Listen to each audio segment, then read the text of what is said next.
Indonesia harus banyak belajar dari Belanda tentang bagaimana cara menaklukkan keganasan air. Negara itu membangun pertahanan air yang luar biasa, mulai dari kincir angin raksasa yang sejak ratusan tahun lalu digunakan untuk mengeringkan banjir dan menjaga daratan tetap layak huni. Hingga proyek Delta Works yang menjadi bendungan super canggih yang bisa terbuka dan tertutup otomatis untuk melindungi badai atau banjir. Di negara ini juga, sungai-sungai bukan menjadi sumber masalah, justru sumber pendapatan pariwisata karena sangat indah. Inovasi-inovasi tersebut bukan muncul begitu saja. Belanda memang berada di dataran yang sangat rendah dan sangat rawan banjir.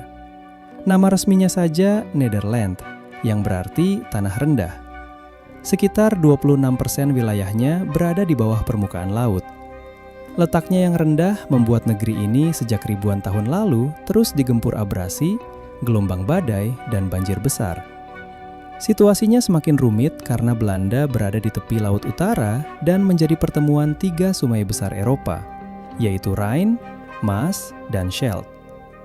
Dengan ancaman dari laut dan sungai sekaligus, mereka dipaksa untuk terus berinovasi demi bertahan. Buktinya bisa dilihat pada Amsterdam, ibu kota Belanda. Amsterdam berada sekitar 3 meter di bawah permukaan laut. Meski begitu, kota ini tetap aman dari banjir berkat tanggul yang kuat dan sistem drainase yang sangat canggih.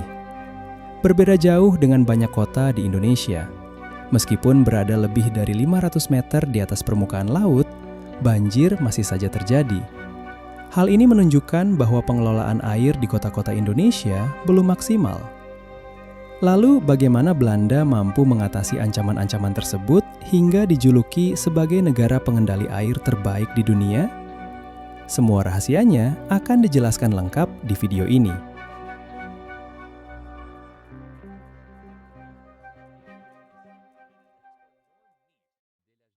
Sejak abad ke-12, Belanda mulai mereklamasi lahan rawa untuk membuat polder, yang menjadi ciri khas penting lanskap negara ini.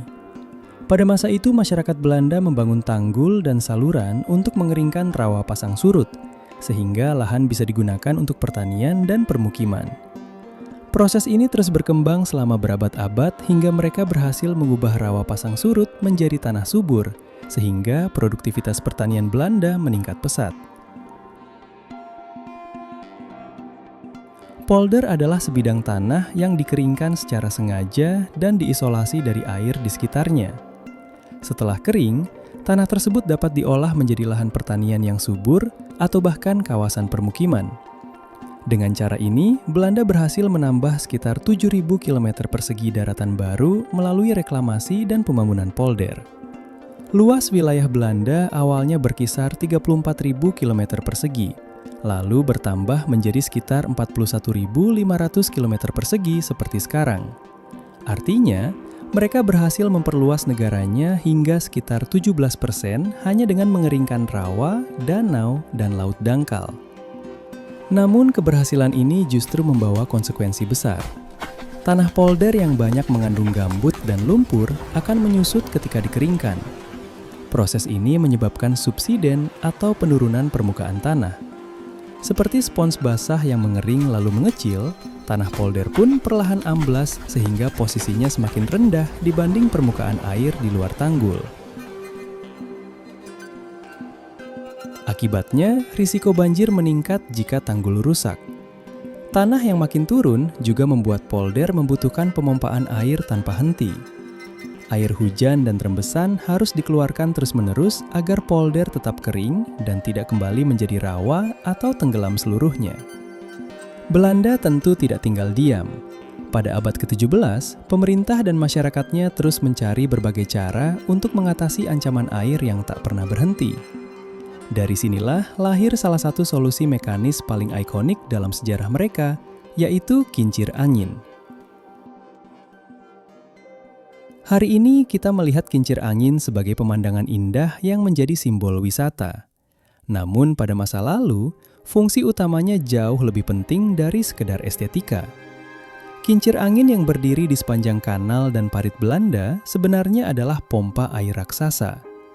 Mereka menjadi senjata utama Belanda dalam menghadapi tanah yang semakin amblas dan genangan air yang terus-menerus mengancam polder mereka. Kincir-kincir ini memanfaatkan kekuatan angin, sumber energi gratis yang berlimpah di wilayah pesisir untuk memutar mekanisme pengangkat air. Pompa itu bisa berupa roda kayu sederhana atau teknologi yang lebih maju seperti sekrup Archimedes.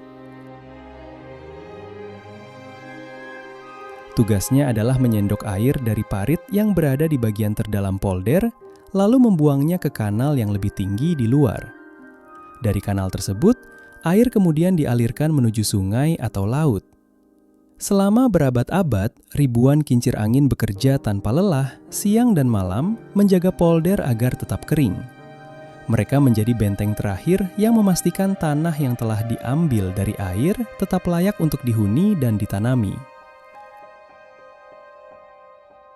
Karena itu, setiap kali kita melihat kincir angin, kita sebenarnya sedang melihat simbol perjuangan panjang dan keahlian teknis yang diwariskan dari generasi ke generasi. Ia menjadi pengingat bahwa daratan di sana bukanlah hadiah alam, melainkan hasil kerja keras manusia. Dan semua ini menumbuhkan budaya kolektif yang unik, di mana kerjasama dalam mengelola air menjadi kunci keberlangsungan hidup masyarakat Belanda. Meskipun tanggul, potler, dan kincir angin bekerja selama berabad-abad, sistem pertahanan Belanda dulu memiliki kelemahan besar, yaitu terpecah ke banyak wilayah. Setiap desa mengurus tanggulnya sendiri, sehingga keseluruhan sistem hanya sekuat bagian yang paling lemah. Jika satu tanggul jebol, maka daerah lain ikut terancam. Kelemahan ini terlihat jelas pada banjir tahun 1916 ketika gelombang dari Laut Utara meruntuhkan banyak tanggul lokal. Peristiwa ini menunjukkan bahwa pengelolaan air tidak bisa lagi dilakukan secara terpisah dan harus diatur dalam skala nasional. Dari bencana 1916 inilah muncul gagasan yang sangat ambisius dan berani, yaitu Proyek Zuiderzee atau Proyek Laut Selatan. Jika kita melihat peta Belanda, terlihat sebuah teluk besar yang menjorok ke daratan. Teluk itu bernama Zuiderzee yang berarti Laut Selatan.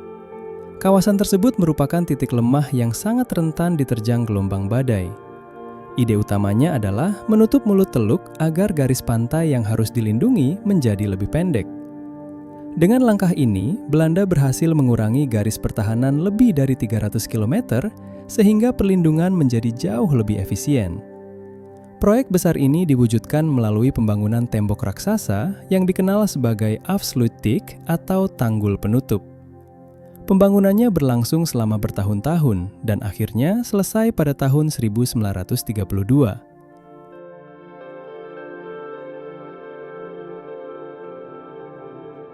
Ketika bagian terakhir tanggul itu ditutup, terjadi momen bersejarah. Zuiderzee yang sebelumnya merupakan teluk air asin yang terhubung langsung ke laut, mendadak terputus dari laut bebas. Air sungai IJssel yang terus mengalir masuk tidak lagi memiliki jalur keluar ke laut. Dalam waktu perlahan namun pasti, air asin di teluk itu berubah menjadi air tawar. Zuiderzee pun berubah menjadi danau air tawar terbesar di Belanda yang kita kenal hari ini dengan nama IJsselmeer.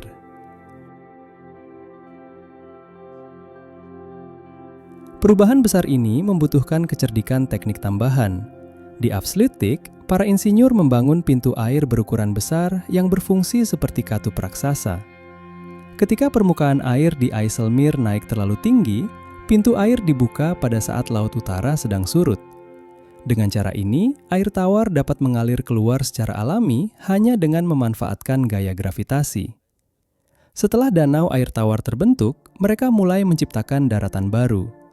Dengan pompa listrik, mereka membangun tanggul di tengah IJsselmeer lalu mengeringkan area yang dipagari. Dari proses ini, Belanda mendapatkan ribuan hektar lahan baru yang kemudian menjadi polder besar, termasuk wilayah yang kini dikenal sebagai Provinsi Flevoland.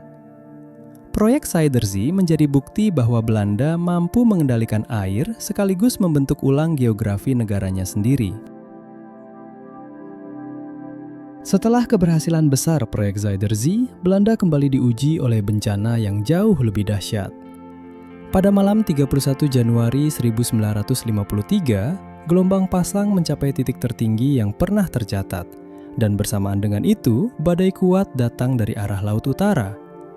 Badai ini menghantam wilayah delta Rhine, Maas, Scheldt, dan banyak tanggul tidak mampu menahan tekanan air yang sangat besar. Air laut menerobos masuk dan menenggelamkan permukiman dalam waktu singkat. Dampaknya sangat mematikan. Lebih dari 1.800 orang meninggal dan puluhan ribu rumah serta lahan pertanian rusak. Peristiwa ini membuat Belanda sadar bahwa pertahanan yang ada belum cukup kuat. Bencana 1953 kemudian menjadi pendorong lahirnya proyek teknik air terbesar sepanjang sejarah Belanda, yaitu Delta Works yang dibangun selama 40 tahun. Perlindungan lama dirancang menghadapi banjir yang muncul sekali dalam 500 tahun.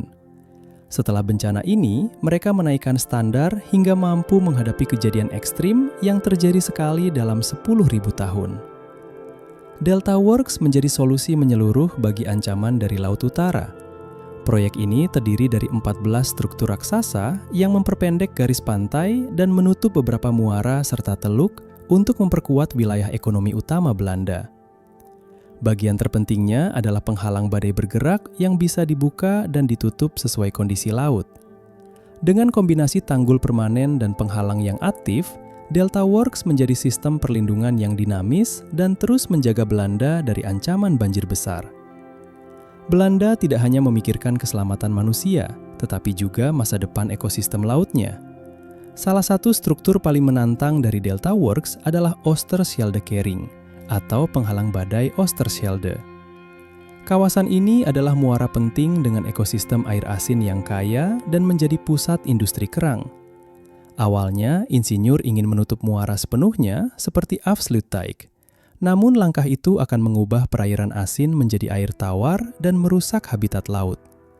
Perdebatan nasional pun muncul antara memilih keselamatan manusia atau menjaga lingkungan. Pemerintah akhirnya memilih solusi paling berani dan mahal, yaitu membangun penghalang badai yang bisa dibuka dan ditutup. Oosterschelde-Kering dibangun dari deretan gerbang baja raksasa yang dipasang di antara pilar beton besar. Pada kondisi normal, gerbang dibiarkan terbuka sehingga pasang surut tetap berjalan dan ekosistem asin tetap terjaga. Namun, saat ada peringatan badai dari Laut Utara, gerbang akan diturunkan secara hidrolik untuk melindungi wilayah di belakangnya dari banjir besar. Struktur ini menjadi simbol pendekatan baru Belanda yang mengutamakan perlindungan tetapi tetap menghormati alam. Dengan tingkat kerumitan yang sangat tinggi, proyek ini selesai pada tahun 1986 dan diakui sebagai salah satu dari 7 keajaiban dunia modern oleh American Society of Civil Engineers. Namun ada satu wilayah yang tidak bisa ditutup, yaitu Rotterdam. Pelabuhan Rotterdam adalah pusat ekonomi Eropa dan pelabuhan terbesar di benua tersebut. Jalur pelayaran menuju kawasan ini harus selalu terbuka. Untuk melindungi area vital ini tanpa menghentikan kapal, Belanda membangun mahakarya teknik terbaru yang disebut Maeslantkering.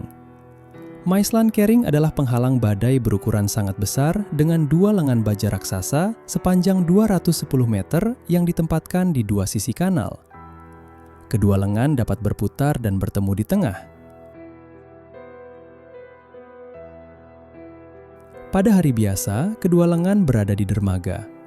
Ketika badai besar mengancam, air dipompa ke dalam ruang di dalam lengan baja sehingga lengan tersebut tenggelam dan menutup kanal. Proses ini bekerja otomatis dan dikendalikan dari jarak jauh. Struktur ini dirancang untuk menahan badai ekstrim yang kemungkinan muncul 1 dalam 10.000 tahun, sehingga hanya ditutup pada kondisi tertentu. Sejak selesai pada tahun 1997, Maeslantkering hanya ditutup 2 kali di luar uji coba tahunan.